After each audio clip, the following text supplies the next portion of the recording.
Right, I'm going to be starting another build-up series, this time a Sportster Softail conversion.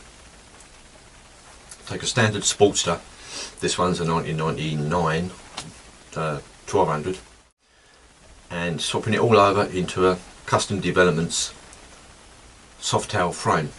So it's slightly stretched, about 5 inches stretched I think, with a Softail design frame, so it looks like a hardtail type frame. I don't know if you've ever seen these frames, but they're really wicked design, and I've been trying to get hold of one for quite a while. I just happened to find a second-hand one which was not quite the same spec as the one that I wanted, but close enough to work with. I'm not going to show you the breakdown of the Sportster because it's just a matter of pulling things apart, but I will show you the in-depth build-up, bits and pieces. Some of it may fit, some of it may not fit. I'm thinking about using the Motor Gadgets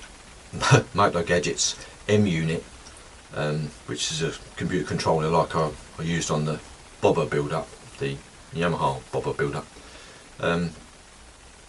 The main reason is because the Sportster's got a load of strange bits. It's got a tilt sensor, it's got a massive big rate relay for the flasher unit, which involves taking sensors from the speedo and everything else. It's just too big a lump to fit in the space that I've got, so I'm going to use the M unit, put that in and slim the wires down. So I'll probably get quite involved in that and the other bits and pieces along the way. The rear fender mounts and bits and pieces are going to be a bit one-off, because I'm not going wide like everyone does. I'm using the standard front and rear Sportster wheels.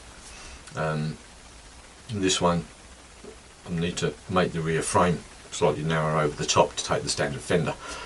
Whether that design will actually end up working or not, I don't know, but we'll see as we go along.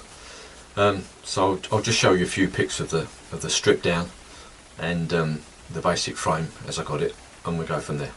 Till next time.